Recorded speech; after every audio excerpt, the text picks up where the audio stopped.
নমস্কার বন্ধুরা, কেমন আছেন সবাই? গল্প যেখানে সত্যি চ্যানেলের আরও একটি নতুন গল্পে আপনাদের সকলকে আবারও স্বাগত জানাই। আজ ৩রা সেপ্টেম্বর, অর্থাৎ মহানায়ক উত্তম কুমারের জন্মদিন, এবং আজকের দিনটি আরও বিশেষভাবে উল্লেখযোগ্য। 1926-এর ৩রা সেপ্টেম্বর যে মহানায়কের জন্ম হয়েছিল এই বাংলার বুকে, দেখতে দেখতে তা প্রায় শতবর্ষ। তাই আজকের দিনটিতে থাকছে উত্তম কুমারকে নিয়ে একটি বিশেষ প্রতিবেদন। কিছু অজানা তথ্য থাকছে, গল্পটা পুরো শুনুন। গল্পে থাকছে সৌমিত্র চট্টোপাধ্যায়ের সাথে কোন কোন বিশেষ ছবিতে উত্তম কুমার অভিনয় করেছেন সেই ইনফরমেশন থাকছে। উত্তম কুমার কার আদলে নিজের বাড়ির লক্ষ্মী প্রতিমার মুখ গড়িয়েছিলেন সেই তথ্য থাকছে। আরও নানাবিধ খুঁটিনাটি বিষয়। প্রথমেই বলে রাখি, আমাদের চ্যানেলে নতুন হলে অবশ্যই আমাদের চ্যানেলটিকে সাবস্ক্রাইব করে পাশে থাকবেন, বেল আইকনটিকে প্রেস করে নেবেন পরবর্তী গল্প যাতে খুব তাড়াতাড়ি আপনাদের কাছে পৌঁছে যেতে পারে। অবশ্যই যদি ভালো লাগে কমেন্টের মাধ্যমে জানাবেন এবং একটু কাছের মানুষের সাথে শেয়ার করবেন আমাদের গল্পগুলো। আমাদের ডেসক্রিপশন বক্সে থাকছে আগের ভিডিওর কিছু লিঙ্ক, আপনারা সেখান থেকেও আমাদের লিঙ্কগুলোতে ক্লিক করে আগের গল্পগুলো, অবশ্যই তথ্য সমৃদ্ধ গল্পগুলো দেখে নিতে পারেন। বাঙালির কাছে উত্তম কুমার মানে ঠিক কি? প্রশ্নটা শুনে তাই অনেকেই হাসবেন, বলবেন মহানায়ক আবার কি, হে নিয়ে সংশয় আছে নাকি?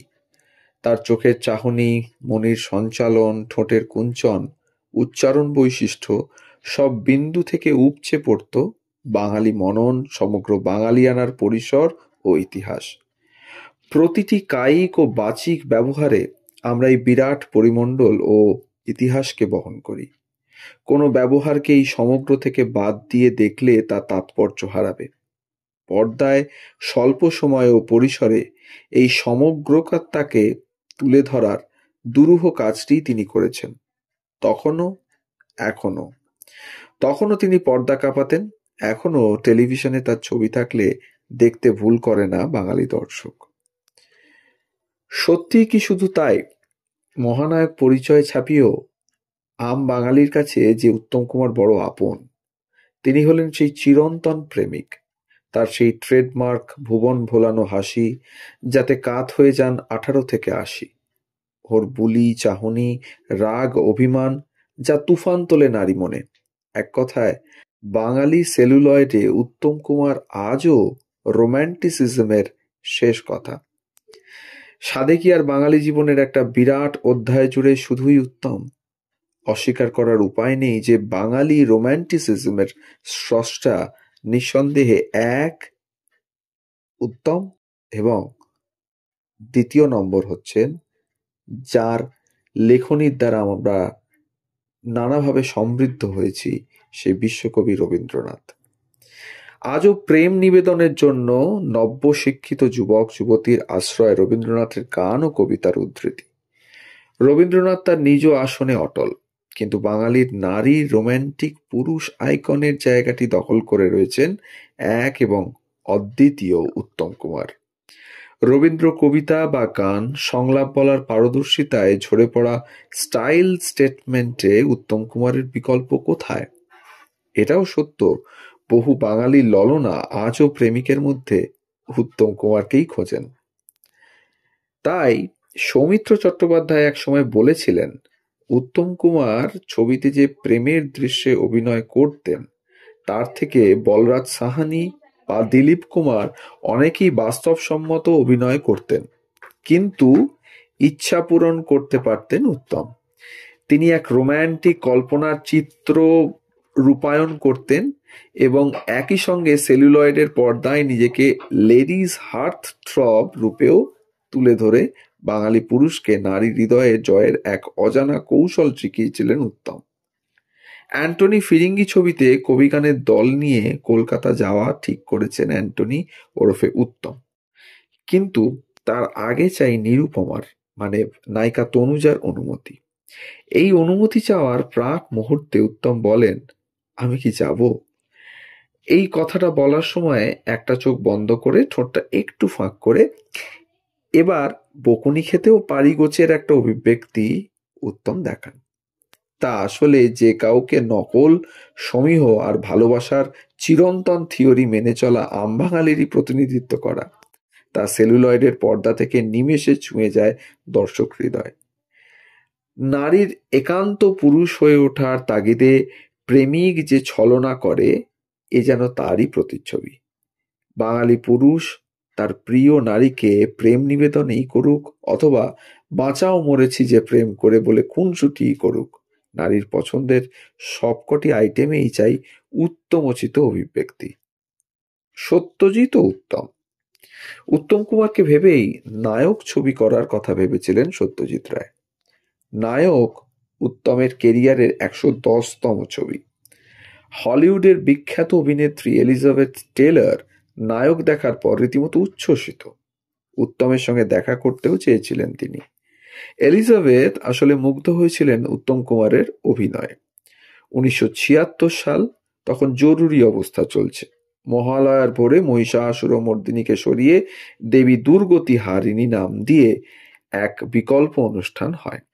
রেডিওতে সেই অনুষ্ঠান করেছিলেন স্বয়ং উত্তম কুমার। তবে বীরেন্দ্রকৃষ্ণ ভদ্রের জায়গায় তাকে মেনে নেয়নি জনতা।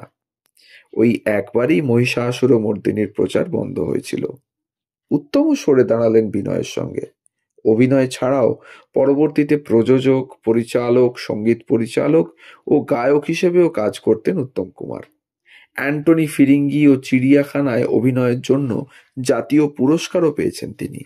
শুধু তাই নয়, দুটি ছোট গল্প অবলম্বনে চলচ্চিত্রের চিত্রনাট্য লিখেছিলেন উত্তম কুমার। একটি সুবোধ ঘোষ ও অন্যটি তরুণ রায়ের লেখা গল্প অবলম্বনে। স্ত্রী গৌরী দেবীর মুখের আদলে বাড়ির লক্ষ্মী প্রতিমার মুখ তৈরি করিয়েছিলেন উত্তম। প্রথম বছর বাড়িতে এসে কুমোর সেই মূর্তি তৈরি করেন। সেই থেকে ওই রীতিই চালু। এই পুজো উত্তমের খুব পছন্দের ছিল। পেশাগত রেষারেষির খবর তেমন না মিললেও বাংলা ছবির দুই নক্ষত্র ছিলেন একে অন্যের গুণমুগ্ধ। উত্তম আজও নিশ্চিন্তে চলেন সৌমিত্রের সঙ্গে।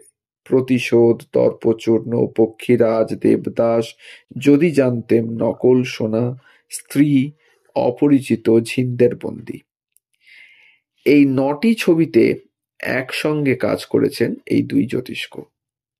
উত্তম কুমারের চলচ্চিত্রের তালিকায় চোখ বোলালে আরেকটা ব্যাপার মনে হয়, কত বিচিত্র ভূমিকায় তিনি অভিনয় করেছেন। আবার সময়ের সঙ্গে দারুণভাবে পাল্টেও নিয়েছেন তিনি নিজেকে। শেষ দিকে নায়কের ভূমিকা ছেড়ে অভিনয় করেছেন অসামান্য সব চরিত্রে। উত্তম কুমার যে কতটা বিনয়ী তা অবর্ণনীয়।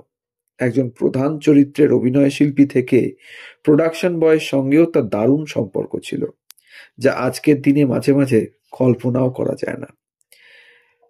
সমাজ সচেতন, চিন্তাশীল অথচ প্রচণ্ড ব্যক্তিত্ব সম্পন্ন ছিলেন তিনি। পা থেকে মাথা পর্যন্ত চলচ্চিত্র প্রাণ। উত্তম কুমারের আত্মজীবনী আমার আমি পড়লে বোঝা যায় চলচ্চিত্রের প্রতি ঠিক কতটা ত্যাগী ও আত্মপ্রাণ ছিলেন। আত্মজীবনীতে উত্তম কুমার লিখেছিলেন, চলচ্চিত্র আমাকে এতটা দিয়েছে, আমি দেব না চলচ্চিত্র শিল্পকে? বাংলা চলচ্চিত্রে যদি কোনো ব্যক্তির আর্থিক ও সামগ্রিকভাবে অবদানের কথা আসে, তবে তিনি নিঃসন্দেহে উত্তম কুমারই হবেন। তাই তো তিনি মহানায়ক, একই সঙ্গে বাংলা চলচ্চিত্রের, আবার জীবনেরও। তো এই ছিল আমাদের গল্প।